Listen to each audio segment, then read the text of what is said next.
أما بعد فأعوذ بالله من الشيطان الرجيم بسم الله الرحمن الرحيم يا أيها الذين آمنوا استعينوا بالصبر والصلاة إن الله مع الصابرين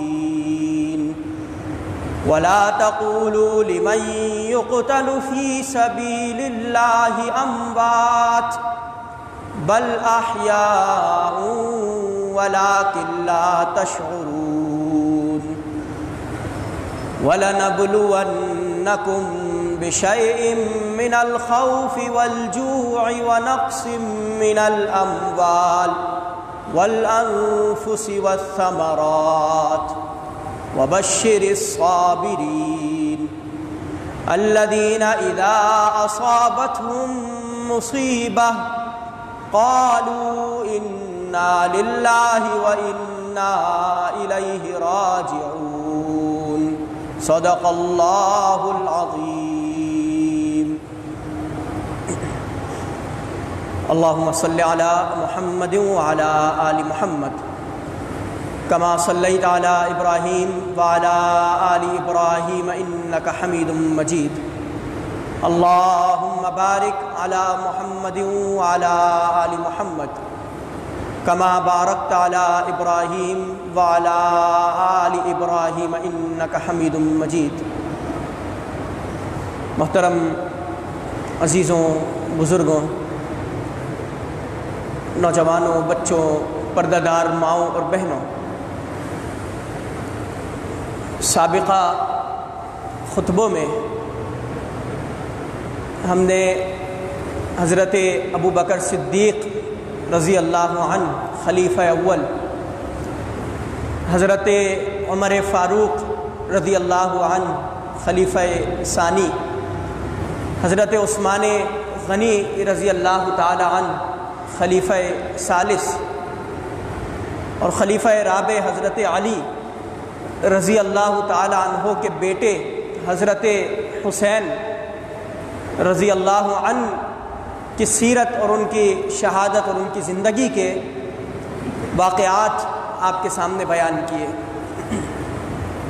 خلیفہ رابع، چوتھے خلیفہ حضرت علی المرتضیٰ شیر خدا داماد رسول رضی اللہ تعالی کے احوال، ان کی سیرت اور ان کی زندگی کے واقعات آج کی ہماری گفتگو کا موضوع ہے، تاکہ خلفائے راشدین کی زندگی کا تذکرہ مکمل ہو جائے اور ہمیں ایک مکمل رہنمائی مل جائے کہ ہم ان کے نقش قدم اور ان کی سیرت کے مطابق زندگی گزار سکیں۔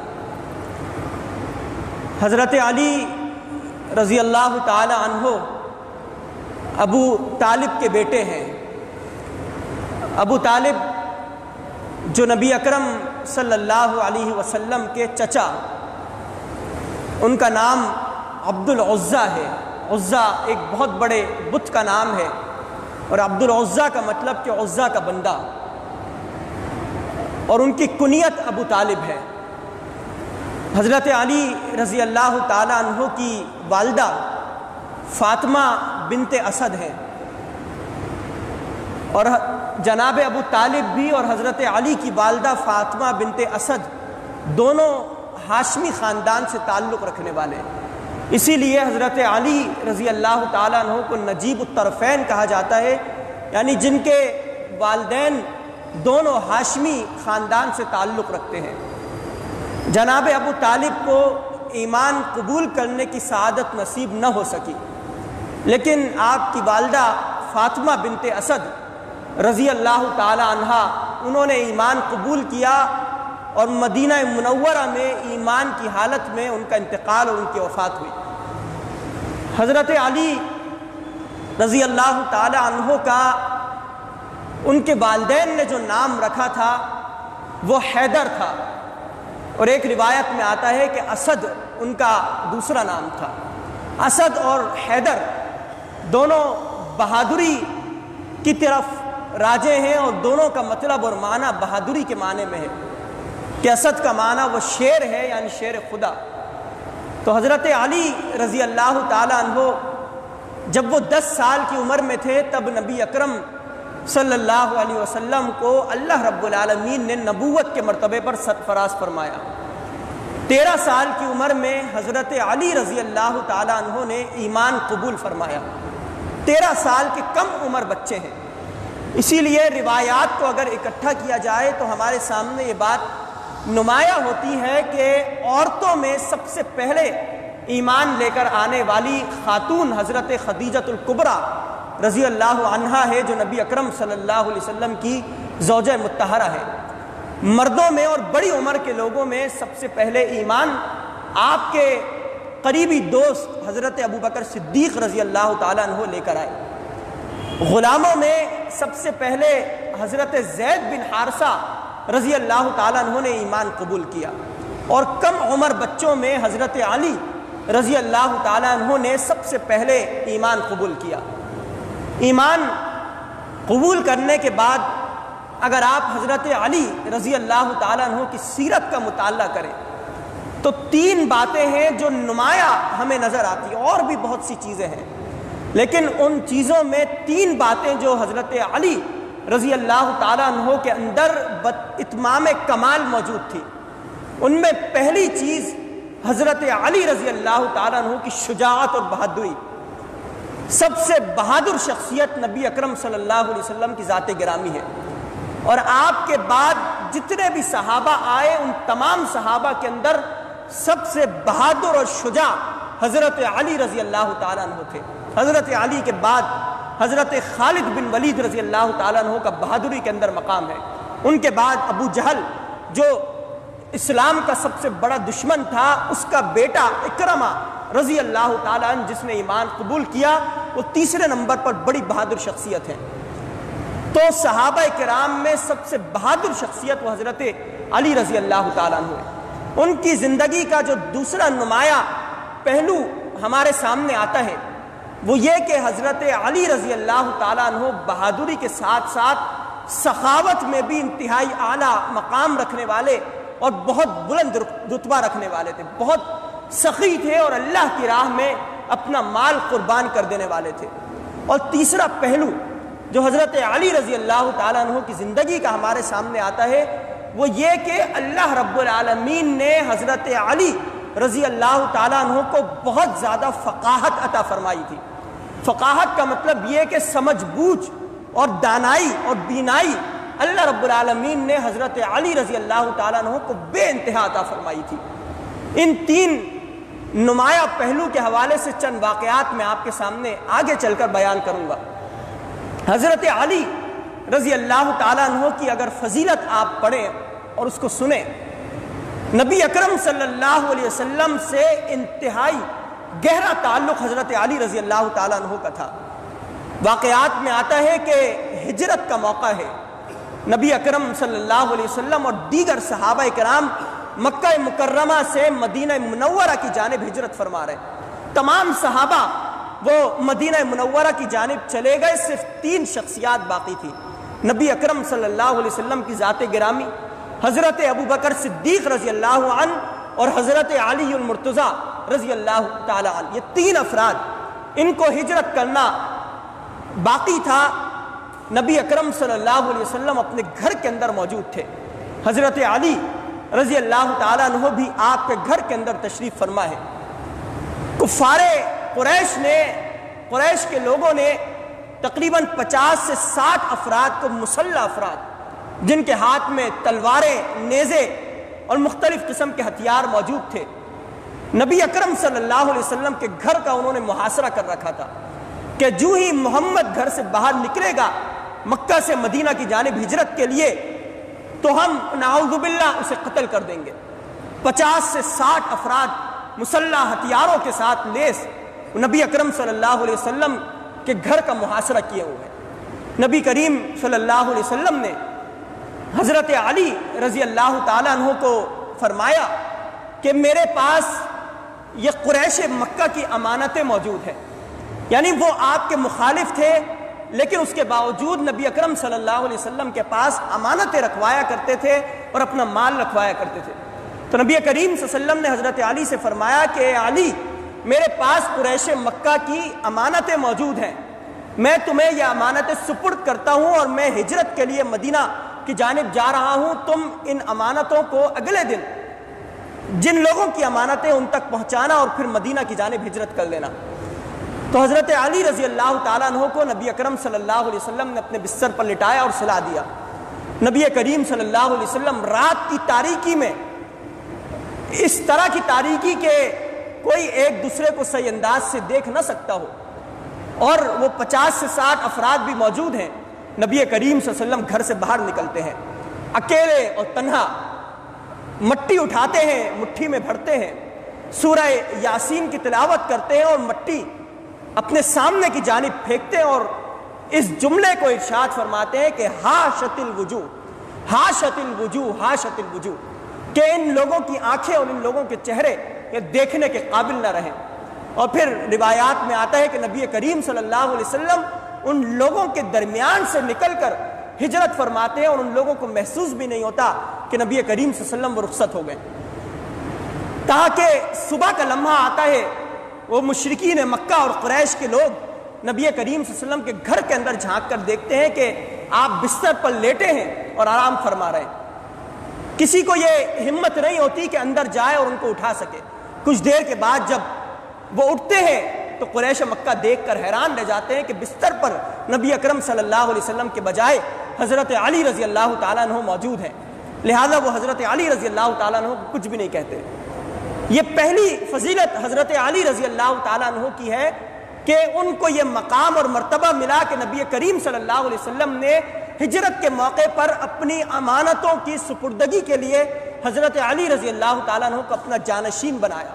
یہ ان کی پہلی فضیلت۔ حضرت علی رضی اللہ تعالیٰ عنہ کی دوسری فضیلت کہ وہ نبی اکرم صلی اللہ علیہ وسلم کی سب سے چہیتی بیٹی حضرت فاطمہ رضی اللہ تعالیٰ عنہ کے شوہر قرار پائے، حضرت علی رضی اللہ تعالیٰ عنہ۔ کئی صحابہ کرام نے حضرت فاطمہ رضی اللہ تعالیٰ عنہ کے لیے رشتہ بھیجا، لیکن نبی کریم صلی اللہ علیہ وسلم نے انکار کیا، کسی کا رشتہ قبول نہیں کیا۔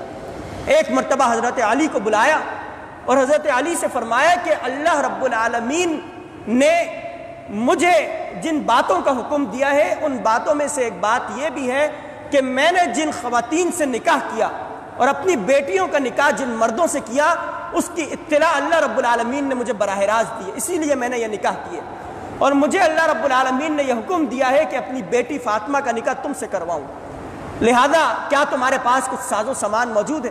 تو حضرت علی رضی اللہ تعالیٰ عنہ نے فرمایا کہ یا رسول اللہ، میرے پاس ایک گھوڑا اور ایک زرہ موجود ہے، زرہ جو میں پہنتا ہوں۔ تو نبی کریم صلی اللہ علیہ وسلم نے حضرت علی سے کہا کہ علی جاؤ، گھوڑا تو اپنے پاس رکھو لیکن زرہ کو بیچ کر آؤ۔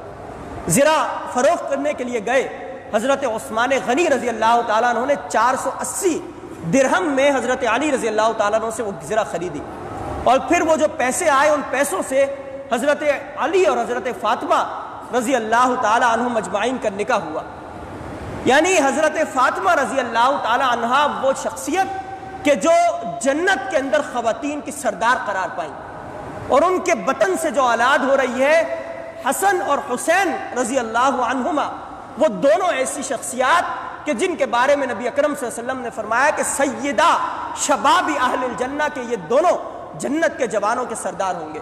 تو حضرت علی رضی اللہ تعالیٰ عنہ کی یہ فضیلت بھی ہے کہ اللہ رب العالمین نے ان کو یہ مقام عطا کیا کہ نبی کریم صلی اللہ علیہ وسلم کے داماد قرار پائے، اور نبی اکرم صلی اللہ علیہ وسلم کی سب سے چہیتی بیٹی حضرت فاطمہ رضی اللہ تعالیٰ عنہ سے حضرت علی رضی اللہ تعالیٰ عنہ کا نکاح ہوا۔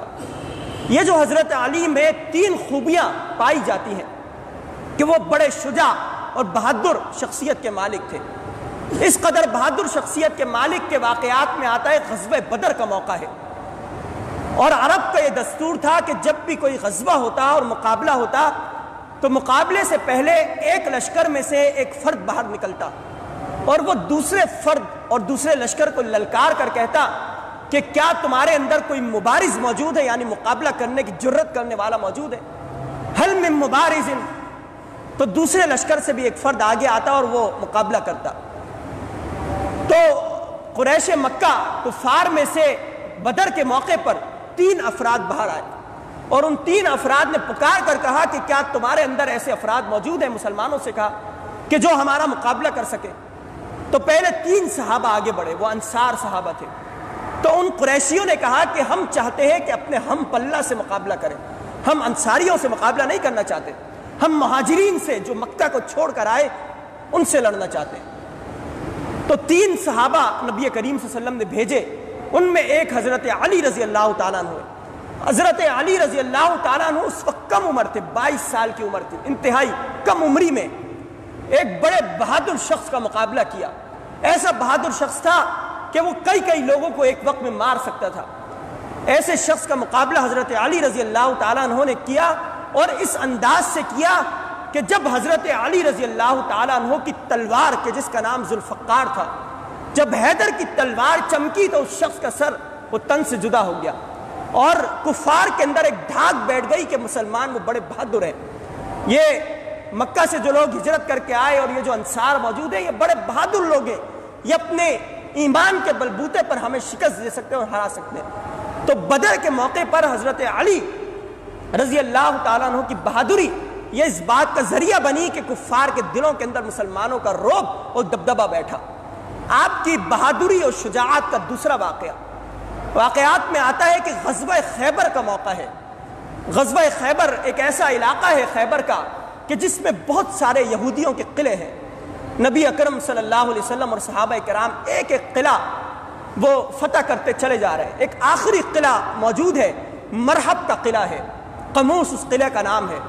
وہ قلعہ فتح ہونے کا نام ہی نہیں لے رہا، اور اس کے اندر اس قدر اس کی مضبوط دیواریں، اور اس کا جو بادشاہ اور مرحب تھا وہ بھی بڑا مضبوط اور طاقتور شخص۔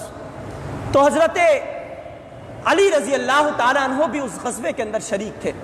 نبی اکرم صلی اللہ علیہ وسلم نے صحابہ کرام کو اکٹھا کیا اور فرمایا کہ کل میں ایک ایسے شخص کو اسلام کا پرچم اور اسلام کا علم دوں گا کہ جو جائے گا اور وہ اس قلعے کو فتح کر کے آئے گا، اور وہ ایسا شخص ہوگا کہ جو اللہ رب العالمین اور اللہ کے رسول سے بے انتہا محبت رکھنے والا ہوگا، اور اللہ کا رسول بھی اس سے بے انتہا محبت رکھتا ہوگا۔ تو رات بھر صحابہ کرام وہ اسی کیفیت میں مبتلا رہے کہ وہ کون ہوگا، کون خوش نصیب ہوگا کہ اللہ اور اللہ کا رسول اس سے محبت، اور وہ بھی اللہ اور اللہ کے رسول سے محبت کرتا ہوگا، اور اسلام کا علم اور پرچم اس کے ہاتھ میں تھمایا جائے گا۔ تو صحابہ اسی کیفیت میں پوری رات انہوں نے گزاری۔ صبح ہوئی، فجر کا موقع ہوا، نبی کریم صلی اللہ علیہ وسلم مسجد کے اندر موجود ہیں، فجر کی نماز سے فارغ ہوئے۔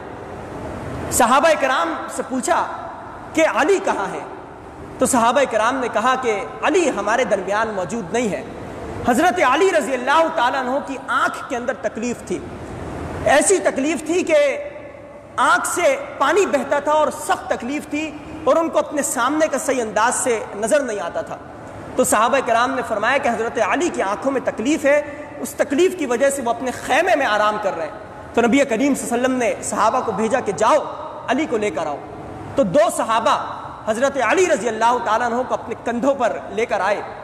حضرت علی رضی اللہ تعالیٰ عنہ کو نبی اکرم صلی اللہ علیہ وسلم نے اسلام کا پرچم تھمایا اور کہا کہ جاؤ اور قلعہ فتح کر کے آؤ۔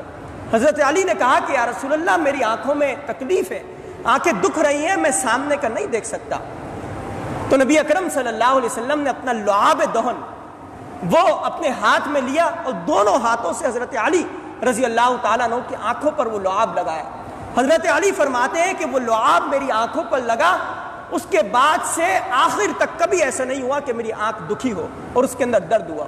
اور پھر میں وہاں گیا، مرحب کو میں نے پکارا کہ جو قلعے کے اندر، قموس قلعے کے اندر موجود تھا، میں نے اس کو پکارا تو مرحب نے کہا کہ کیا تم میرے مقابلے کے لیے آئے ہو؟ تو حضرت علی فرماتے ہیں کہ میں نے اس کو جواب دیا کہ میرا نام میرے والدین نے حیدر رکھا ہے اور میں تمہارے مقابلے کے لیے آیا ہوں۔ اور پھر مقابلہ ہوا، حضرت علی رضی اللہ تعالیٰ عنہ نے اس مرحب نامی شخص کا قتل کر دیا، اور خیبر کا وہ جو قلعہ تھا، قبوس نامی قلعہ، اس کے دروازے کو بھی توڑا اپنی بہادری کے ذریعے، اور اس کو اپنے ہاتھ میں بلند کیا، اور مسلمان اس قلعے کے اندر داخل ہوئے۔ یہ حضرت علی رضی اللہ تعالیٰ عنہ کی شجاعت کا دوسرا واقعہ۔ ایک تیسرا واقعہ بھی تاریخ کے اندر آتا ہے، وہ بھی بڑی بہادری کا واقعہ ہے۔ ایک ایسے شخص سے مقابلہ ہوتا ہے کہ جو ایک وقت کے اندر کئی کئی لوگوں کو چت کر سکتا ہو، اس قدر بہادر شخص تھا۔ غزوہ خندق کے موقع پر وہ شخص آتا ہے اور کہتا ہے کہ کیا تمہارے درمیان، مسلمانوں سے کہتا ہے، للکارتا ہے، کیا کوئی ایسا بہادر فرد موجود ہے جو میرا مقابلہ کر سکے؟ تو حضرت علی رضی اللہ تعالیٰ عنہ آگے بڑھتے کہتے ہیں کہ میں تمہارا مقابلہ کروں گا۔ وہ شخص ہنستا ہے اور غرور و تکبر کی کیفیت میں ہنستے ہوئے کہتے ہیں تم اس قدر کم عمر ہو اور میرا مقابلہ کرو گے؟ میں اس قدر بہادر شخص ہوں، میں تم سے مقابلہ نہیں کروں گا، مجھے یہ زیب نہیں دیتا کہ میں اس قدر بہادر شخص تم جیسے شخص سے مقابلہ کروں۔ تو حضرت علی رضی اللہ تعالیٰ عنہ وہ باصرار کھڑے رہتے ہیں کہ میں ہی تم سے مقابلہ کروں گا۔ تو وہ حضرت علی سے کہتا ہے کہ میں جب بھی کسی شخص سے مقابلہ کرتا ہوں تو اس کی 3 خواہشات پوچھتا ہوں، ان میں سے ایک خواہش ضرور پوری کرتا ہوں، تم بتاؤ کہ تمہاری کیا خواہشات ہیں؟ حضرت علی پہلی بات جو پیش کرتے ہیں وہ کہتے ہیں کہ تم ایمان لے کر آؤ۔ وہ کہتا ہے کہ نہیں، میں ایمان قبول نہیں کروں گا۔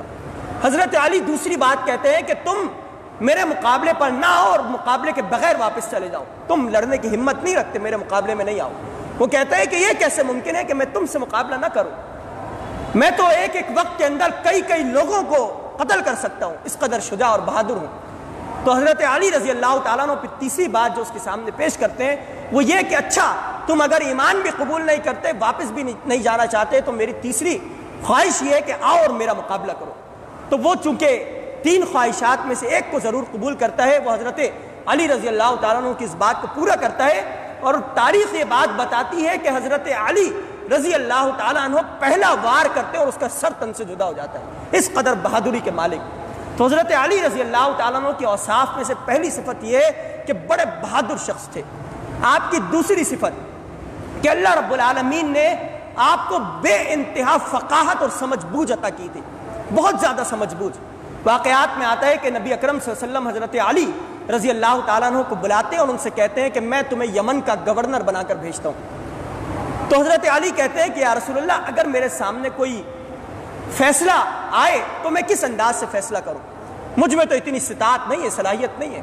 تو نبی اکرم صلی اللہ علیہ وسلم حضرت علی رضی اللہ عنہ کے سینے پر ہاتھ رکھتے ہیں اور ان کو دعا دیتے ہیں کہ اللہ رب العالمین تمہارا یہ سینہ حق کے لیے کھول دے، تمہاری یہ زبان حق کے لیے کھول دے، اور تمہارے ذہن کو فیصلہ کرنے کے لیے وسیع کر دے، تمہارے دل کے اندر ثابت قدمی پیدا فرما دے۔ تو حضرت علی فرماتے ہیں کہ نبی اکرم صلی اللہ علیہ وسلم کی اس دعا کے بعد سے مجھ میں ایسی فقاہت اور ایسی سمجھ بوجھ پیدا ہوئی کہ اس کے بعد میں نے جتنے بھی فیصلے کیے وہ درست فیصلے کہلائے۔ اور پھر واقعات میں آتا ہے کہ ایک مرتبہ حضرت عمر فاروق رضی اللہ تعالیٰ عنہ، وہ امیر المؤمنین ہے، ان کے سامنے خاتون آتی ہے، وہ حاملہ خاتون ہے، اس نے زنا کیا ہوتا ہے اور زنا کے ذریعے اس کا حمل ٹھہرا ہوتا ہے۔ حضرت عمر فاروق رضی اللہ تعالیٰ عنہ سے کہتی ہے کہ امیر المؤمنین، مجھ سے یہ اور یہ گناہ سرزد ہوا اور اس کا ثبوت بھی میرے پاس موجود ہے، آپ مجھے سزا دیں۔ چونکہ اس کو اپنی غلطی کا احساس ہوتا ہے اور اس احساس کی وجہ سے وہ خود اپنے آپ کو پیش کرتی ہے کہ مجھے سزا دے اور رجم کرے۔ حضرت عمر فاروق رضی اللہ تعالیٰ عنہ جب اس بات کو سنتے ہیں تو فیصلہ کر دیتے ہیں اور صحابہ سے کہتے ہیں جاؤ اور اس کو رجم کرو۔ حضرت علی رضی اللہ تعالیٰ عنہ اس مقام پر پہنچتے ہیں حضرت عمر کے دربار میں اور ان سے کہتے ہیں کہ امیر المؤمنین، آپ نے درست فیصلہ نہیں کیا۔ حضرت عمر فاروق کہتے ہیں کہ کس طرح؟ تو حضرت علی رضی اللہ تعالیٰ عنہ جواب میں کہتے ہیں کہ امیر المؤمنین، غلطی اس بچے کی ماں نے کی، اس بچے کی کوئی غلطی نہیں ہے، لہذا آپ کا یہ فیصلہ درست نہیں ہے کہ بچے کی موجودگی میں، بچہ پیٹ میں موجود ہے، آپ اس موجودگی میں بچے کو بھی سزا دیں اور ماں کو بھی سزا دیں، لہذا آپ اس فیصلے کو اس سے نظر ثانی کریں۔ تو حضرت عمر فاروق رضی اللہ تعالیٰ نے اس وقت جو جملہ کہا کہ لولا علی لہلک عمر، کہ اگر علی نہ ہوتا تو عمر ہلاک ہو جاتا۔ اور حضرت عمر فاروق رضی اللہ تعالیٰ نے بارہا اس بات کا اظہار کرتے رہتے ہیں کہ اگر حضرت علی نہیں ہوتے تو عمر ہلاک ہو جاتا۔ یعنی حضرت علی رضی اللہ تعالیٰ نے ایسی شخصیت تھے کہ حضرت ابو بکر رضی اللہ عنہ کے بھی مشیر اور وزیر رہے، حضرت عمر کے بھی وزیر اور مشیر رہے، حضرت عثمان کے بھی وزیر اور مشیر رہے۔ ایک واقعے میں آتا ہے کہ ان کے پاس کچھ خارجی آتے ہیں، یعنی وہ لوگ کہ جو حضرت علی رضی اللہ تعالیٰ عنہ کے سخت مخالف تھے، کہ جنہوں نے حضرت علی رضی اللہ تعالیٰ عنہ کی خلافت کے دوران ان پر کفر کا فتویٰ لگایا تھا کہ حضرت علی نعوذ باللہ کافر ہے۔ وہ لوگ آتے ہیں اور کہتے ہیں کہ اے امیر المؤمنین، حضرت ابو بکر رضی اللہ عنہ کے زمانے میں بڑی فتوحات ہوئی، حضرت عمر حضرت عثمان کے زمانے میں بھی بڑی فتوحات ہوئی، لیکن آپ کا زمانہ آیا تو کوئی فتح، کوئی ایک آبادی بھی اسلام کے ماتحت نہیں آئی، آخر کیا وجہ ہے؟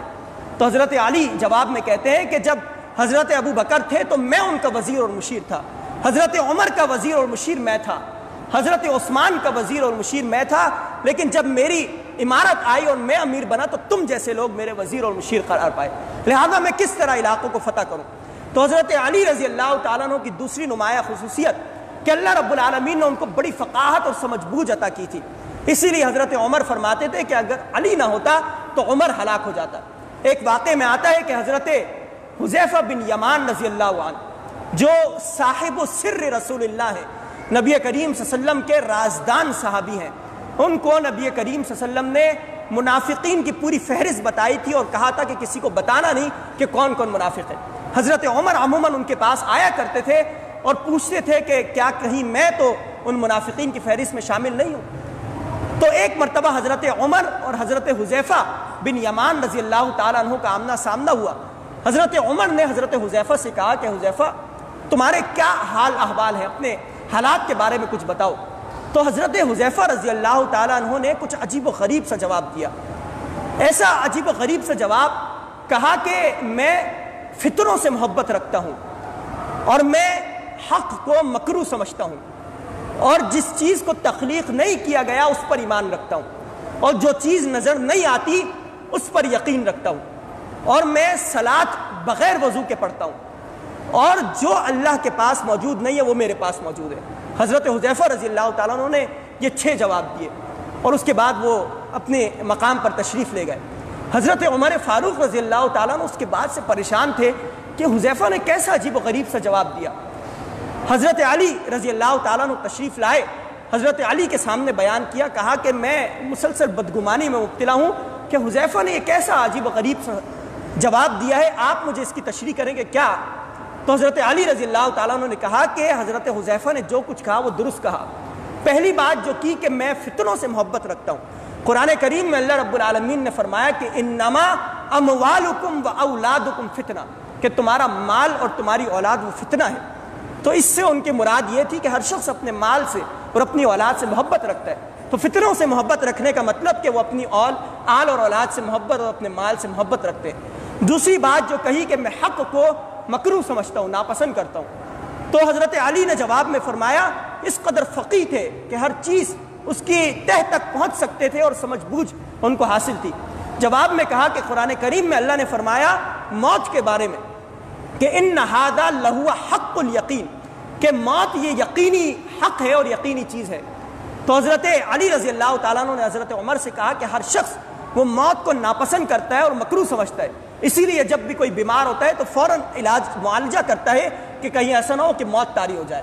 تو دوسری بات بھی حضرت حذیفہ نے درست کہی ہے۔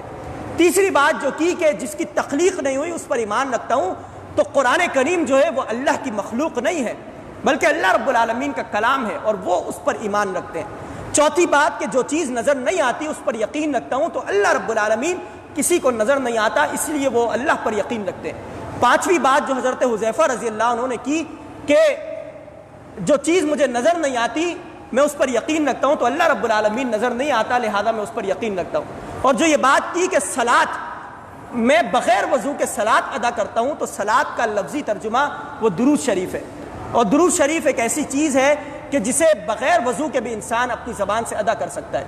اور آخری بات جو حضرت حذیفہ رضی اللہ تعالیٰ عنہ نے کی کہ جو اللہ کے پاس موجود نہیں ہے وہ میرے پاس موجود ہے، تو حضرت حذیفہ رضی اللہ تعالیٰ عنہ کے پاس بیوی بھی موجود ہے اور بچے بھی موجود ہے، اللہ تعالیٰ ان تمام چیزوں سے پاک ہے۔ تو حضرت عمر فاروق رضی اللہ تعالیٰ عنہ فاعجب عمر، حضرت عمر کو بہت زیادہ تعجب ہوا کہ علی، اللہ رب العالمین نے تمہیں کس قدر فقاہت اور سمجھ بوجھ عطا کی کہ میں جس بدگمانی کے اندر مبتلا ہو رہا تھا تم نے حضرت حذیفہ کے حوالے سے مجھے اس بدگمانی سے بچا لیا۔ تو اس قدر سمجھ بوجھ رکھنے والے۔ اور تیسری اور آخری نمایاں صفت بیان کر کے میں اپنی گفتگو مکمل کرتا ہوں۔ حضرت علی رضی اللہ تعالیٰ عنہ کی تیسری خوبی ان کی سخاوت تھی، ایسی سخاوت کے گھر کے اندر کھانے پینے کی اشیاء موجود نہیں ہے۔ حضرت علی رضی اللہ تعالیٰ عنہ اون لے کر آتے ہیں، اپنی اہلیہ حضرت فاطمہ نبی اکرم صلی اللہ علیہ وسلم کی صاحبزادی ان کو دیتے ہیں اور ان سے کہتے ہیں کہ اس کو کاٹو اور پھر میں اس کو فروخت کر کے آؤں گا اور اس کے ذریعے جو پیسہ آئے گا اس سے گھر کا پیٹ. اور خود جا کر کچھ لکڑیاں وہ توڑنا شروع کرتے ہیں اور کاٹنا شروع کرتے ہیں تاکہ آمدن کے اندر اضافہ ہو. اور ان کے بیٹے حضرت حسن، حضرت حسین اور ام کلثوم رضی اللہ عنہم اجمعین وہ روزے کی حالت میں ہیں.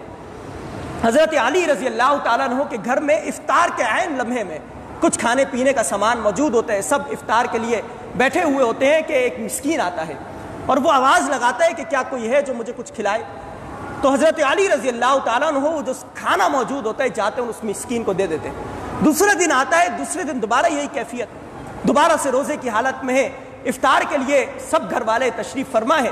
ایک یتیم آتا ہے، وہ آواز دیتا ہے، حضرت علی اپنے گھر کا کھانا اس کو پیش کر دیتے ہیں. تیسرے دن دوبارہ یہی کیفیت ہوتی ہے. قیدی آتا ہے، اور قیدی سے مراد یہ نہیں کہ کوئی مجرم ہوتا، بلکہ وہ شخص کے جو اپنے آقا کو کچھ پیسے دے دلا کر اس سے آزاد ہونا چاہتا ہو.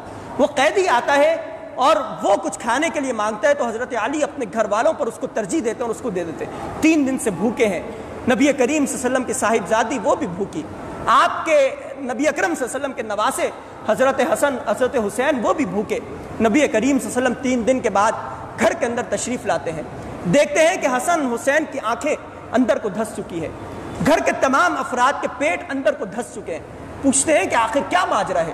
تو اللہ رب العالمین حضرت جبریل علیہ الصلوۃ والسلام کو بھیجتا ہے اور قرآن کریم کی یہ آیت نازل ہوتی ہے کہ وَيُطْعِمُونَ الطَّعَامَ عَلَىٰ حُبِّهِ مِسْكِينًا وَيَتِيمًا وَأَسِيرًا کہ نبی اکرم صلی اللہ علیہ وسلم آپ کے جو گھر والے ہیں یہ اپنی ذات پر صرف اور صرف اللہ رب العالمین کی رضا کی خاطر یتیموں کو، مسکینوں کو اور قیدیوں کو ترجیح دیتے ہیں. اور پھر نبی اکرم صلی اللہ علیہ وسلم ایک مرتبہ حضرت علی سے کہتے ہیں اس کے اگلے دن کہ علی کیا تمہارے پاس گھر میں کھانے پینے کے لیے کوئی چیز موجود ہے؟ کھانے پینے کے لیے کوئی چیز موجود نہیں ہوتی. حضرت علی رضی اللہ تعالیٰ عنہ کہتے ہیں، دل میں خیال کرتے ہیں کہ اگر میں نے نبی اکرم صلی اللہ علیہ وسلم کو منع کیا تو ایسا نہ ہو ان کو برا لگ جائے. کہتے ہیں کہ ہاں تشریف لائیں، گھر کے اندر سامان موجود ہے. گھر کے اندر بلاتے ہیں، نبی کریم صلی اللہ علیہ وسلم گھر کے اندر تشریف لاتے ہیں. حضرت علی رضی اللہ تعالیٰ عنہ کی اہلیہ حضرت فاطمہ وہ جب برتن اٹھانے کے لیے جاتی ہیں دیکھتی ہیں کہ ہر برتن کے اندر کھانے کے لیے رزق موجود ہے. تو حضرت علی اور حضرت فاطمہ حیران رہ جاتے ہیں. نبی اکرم صلی اللہ علیہ وسلم سے کہتے ہیں کہ یہ ماجرا تھا، ہمارے گھر کے اندر کوئی چیز موجود نہیں تھی، آپ آئے تو یہ معاملہ پیش آیا. تو نبی اکرم صلی اللہ علیہ وسلم کہتے ہیں کہ تم نے یتیم کی، مسکین کی اور قیدی کی مہمان نوازی کی، آج اللہ رب العالمین نے تمہاری مہمان نوازی کی اور اللہ کی طرف سے تمہیں یہ رزق عطا ہوا. تو حضرت علی رضی اللہ تعالیٰ عنہ جو شیر خدا ہے، بہادری اور شجاعت کے مالک ہیں، سخاوت کے پیکر ہیں، فقاہت کے بلند مرتبے پر فائز ہیں، ان کی شخصیت اور ان کی ذات گرامی ہمارے لیے اسوہ اور نمونہ ہے. ضرورت اس بات کی ہے کہ ہم ان کے نقش قدم پر چلیں، انہی کی طرح اسلام کی خدمت کریں اور دین کی خدمت کریں. میں انہی الفاظ پر اکتفا کرتا ہوں. اللہ رب العالمین سے دعا ہے کہ ہمیں ان باتوں پر عمل کرنے کی توفیق عطا فرمائے. وآخر دعوانا الحمدللہ رب العالمین.